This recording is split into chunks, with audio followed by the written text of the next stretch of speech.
was standing in my kitchen in Orlando, hands shaking, the crumpled lottery tickets sticking to my palm from sweat, the hum of the refrigerator, my heart pounding in my ears. I stared at my phone screen and whispered, "This can't be real." If you've ever tried to manifest and felt like the universe ignored you, stay with me until the end and subscribe to the channel, because I'm going to show you the exact method I used, step by step, so you can apply it starting today. What happened to me was specific, replicable, and it starts with a detail I almost threw away. And the craziest part is that I had already lived this moment before. My name is Alex Parker. I'm 32 years old and I live in Orlando, Florida. I worked for a long time as an operations manager at a mid-sized logistics company, the kind of job that looks stable on paper, but in practice feels like you're constantly trying to keep your head above water. Every morning started the same way. Alarm at 5:45 a.m. Drive-through at Dunkin' for a medium coffee. Then the crawl on I-4, watching that line of red taillights that never moved fast enough. I'd sit at my desk, staring at spreadsheets, tracking shipments, managing teams. But at night, when the house got quiet, I'd open my banking app with this crushing weight on my chest, like I was about to see something I already knew would hurt. Credit card balance that never went down. Car payment. The small purchases that added up without me noticing. I have a wife I love. 2 young kids who always deserved more than a dad who smiled on the outside while panicking on the inside. One night, I was in the kitchen. The microwave was humming. The air smelled like reheated chicken and exhaustion. My wife looked at me from across the counter, her hands wrapped around a mug. "We're going to be okay, right?" I swallowed hard. Of course, I just need some time. But I didn't believe it.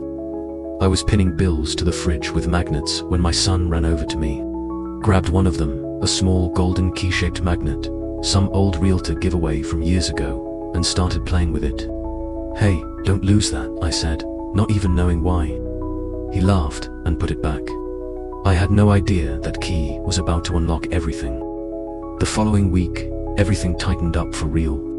Credit card notification on my phone. Email about a payment that might be late. And at work, I heard those words that make any employee freeze: cuts, optimization, workforce reduction. I was in the warehouse when the regional manager walked by talking about streamlining, operations, the sound of forklifts echoing, the smell of cardboard and dust filling the air. And I smiled, waved, pretended I was calm.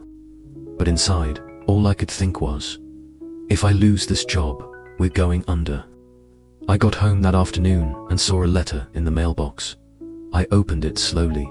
Past due balance. Action required. My hand shook. I folded the letter, shoved it under a pile of old mail in the kitchen drawer, and pretended I hadn't seen it. That weekend, we went to dinner at some friend's house. Barbecue in the backyard, cold beer, relaxed vibe. Someone started talking about investing in stocks, about a trip to Cancun, about renovating their house. I laughed, made jokes, but I felt my face get hot. That feeling of being the only adult at the table who was pretending to have it together. After that dinner, I stopped at a Wawa late at night. Put in just $15 of gas. The dashboard was showing low. I looked at the speedometer and thought, I'm an adult, I'm a father, and I feel like a fraud. I remembered when I had tried the law of attraction a few years ago. Visualization, affirmations, nothing had worked. At the time, I thought it was nonsense. Must be something for people who already have money and want to feel spiritual.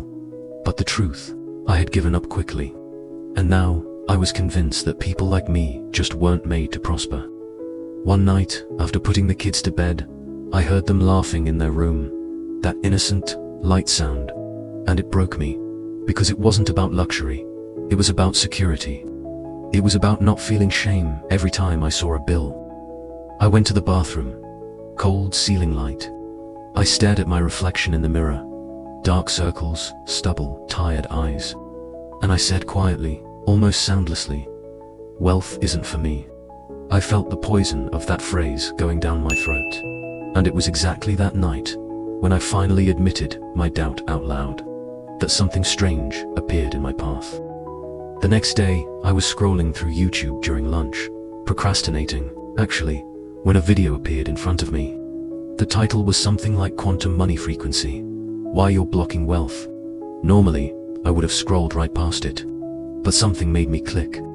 The guy in the video wasn't too mystical. He spoke clearly, like a teacher explaining physics in a way that made sense. The central idea was simple. You don't ask the universe for money like it's Santa Claus. You change who you are, thought, emotion, and action aligned. You become someone who operates on a different frequency. He explained that visualization wasn't daydreaming. It was training your nervous system to operate as if reality were already different, like a mental rehearsal before a performance. I sat there, in my car, in the company parking lot, listening. I decided to test it, just to see. The next day, before going into work, I stayed in my car for 3 minutes. Eyes half closed, slow breathing. And I started to imagine, not vaguely, but with sensory details. I saw myself opening my banking app, seeing a specific number, not fantastical, realistic. $250,000. Enough to pay off all debts, cover a full year of family expenses comfortably, and still have a reserve in case I lost my job. And I felt the relief in my chest, as if it were real in that moment. The feeling of weight lifting off my shoulders. I chose a simple phrase to repeat quietly. I'm the kind of man who creates wealth with calm and clarity. It seemed silly at first, but I kept going. I started paying attention to the things I said without thinking. I never have any luck. Money always slips away from me. It's not for me. Every time I caught one of those phrases, I cut it off, stopped, breathed, and reframed it. Small changes. I stopped complaining about bills. I stopped comparing my life to others on Instagram. I cancelled a subscription I didn't even remember I had. Nothing grandiose, just different. I thought it was just a mental exercise, until the universe responded with a coincidence I couldn't ignore. In the following days, I started noticing strange things. Small synchronicities. I was at Publix buying milk, and I heard 2 guys in line talking about Powerball. On the car radio, an ad about Mega Millions. My wife casually commented. Someone at work said her cousin won the lottery. I had never paid attention to this before, but now, it was like the universe was nudging my attention. It wasn't obsession. It was an internal click. Something saying, pay attention. That week, I started doing something new, scripting. Every night, after everyone was asleep, I'd open an old notebook and write 10 lines, as if it had already happened. Today, I received news that changed everything. I opened my banking app and saw the number. $250,000. My body froze. My wife cried with relief. We're safe now. I deserve this. I'm grateful. I wrote with details, the sensations, the images, as if I were remembering, not inventing. And something inside me started to change. It wasn't foolish optimism. It was more solid, like I was building a bridge between who I was and who I was becoming. I started acting differently too. Small things. I renegotiated a cell phone bill, sold some camping equipment that was gathering dust in the closet, made $80, cancelled a streaming subscription I didn't even remember I had. It wasn't desperation, it was identity. I was acting like someone who takes care of what they have. Someone who respects money. My wife noticed. One night, she looked at me from the couch while I was organizing some papers on the living room table. You're different, lighter. I stopped, gave a half smile. I just got tired of living like we'd already lost. She didn't say anything, just held my hand. On a Friday afternoon, I was driving home. I passed a 7-Eleven and felt a strange urge to stop. It wasn't a nervous impulse, it was calm, like a clear intuition. I went in, walked to the counter, looked at the lottery tickets. 1 Powerball, please. The attendant printed it. I took the ticket, looked at the numbers. I chose some with personal meaning. My kids' birthdays, our house number. Nothing too mystical, just intentional. I took a picture on my phone, put the ticket in my pocket. I walked out of the store. The air was warm, smell of hot asphalt, and I had a clear thought, almost like a voice. You already are that man. When I got home, I put the ticket somewhere safe. At least I thought I had. Life went on, work, dinner, routine. The problem was that 2 days later, I didn't remember where the hell I had put that ticket. The drawing was on a Wednesday night. I was at work when I remembered. I felt that anxiety rising, the old frequency trying to come back. I stopped, took a deep breath, went back to the state. 3 minutes in the company bathroom, eyes closed, feeling the relief in my chest, as if the money was already there. When I got home, I went straight to look for the ticket. Kitchen drawers, nothing. Pocket of the jacket I had worn, nothing. Car, glove, compartment, nothing. I felt panic starting to tighten my throat. See, you always mess everything up, always. I stopped in the living room, hands on my head, trying to remember. Where did I put it? My wife looked at me, confused. Are you okay? I bought a lottery ticket and I can't find it. She gave a light laugh. Alex, relax. What are the odds, right? But I couldn't relax. I went to the kitchen, opened the fridge, for no reason, just to have something to do. Moved the bills held by magnets. Bills, reminders, the kids' drawings, and then I saw it.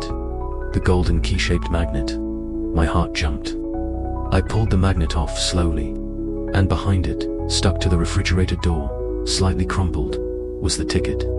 My son had saved it his way, probably playing around, without me seeing. I stood there, holding the ticket, and started laughing. A nervous, almost hysterical laugh. You've got to be kidding me. I grabbed my phone, opened the lottery website. The drawing numbers were already posted. I sat in the kitchen chair. The house was silent. Just the low hum of the refrigerator. The TV on in the living room, distant sound. I started checking, one number at a time. First number, match. Second, match. Third, match. My hand started shaking. Fourth, match. Fifth, match. I stopped breathing. The Powerball, the last number, match. Everything, I hit everything. My body didn't celebrate. It froze, like time had slowed down. I could only stare at my phone screen, at the numbers, at the ticket in my hand. $250,000. I sat on the floor, leaned my back against the cabinet. My wife walked into the kitchen, saw my face, and froze. Alex, what's wrong? I held up my phone. My voice barely came out. Honey, look at this. She took the phone, read it, looked at the ticket, read it again, and then she covered her mouth with her hands. And when I thought the shock was the end, a detail on the ticket made me realize this wasn't luck. It was an answer. The following days were surreal. Calls, official validation, guidance on how to sign, how to protect privacy, how to deal with taxes. Everything happening too fast, but at the same time, in slow motion. I tried to breathe, tried to feel like I deserved it. And then, one morning, as I was holding the winning ticket before officially turning it in, I noticed something. On the back, there was a small pen mark, slightly faded, but still visible. I grabbed my phone, opened my notes, looked for the text I had written that night, my scripting. The phrase I had written was, I am grateful for this change. And on the back of the ticket, without me consciously remembering doing this, the same thing was written, in my handwriting. I had anchored it, without realizing, the intention, the state, the action, all together. My whole body got chills. This wasn't luck, it was an answer. In the following weeks, I made sure to do everything right. I paid off all debts, every single one, quietly, no fanfare. I set up a college fund for my kids, complete, guaranteed. And I did something that healed a broken part inside me. I took my wife to dinner, nothing extravagant. A simple Italian restaurant in Winter Park, candle on the table, good wine. I held her hand and said, "We're safe now," she cried. So did I. But the sweetest revenge wasn't against anyone. It was against the old version of me. The Alex who said wealth isn't for me. The Alex who hid in the bathroom with shame. The Alex who thought he was destined to just survive. I proved him wrong. There's one more thing I did, and very few people know. A coworker was about to lose his house. He didn't talk much about it, but I knew. I saw it in his eyes. The same fear I used to carry. I helped, anonymously. Enough for him to breathe for a few months. It wasn't charity, it was frequency. Abundance flows when you act like someone who has enough to share. I finally understood the real lesson. The money didn't come when I begged.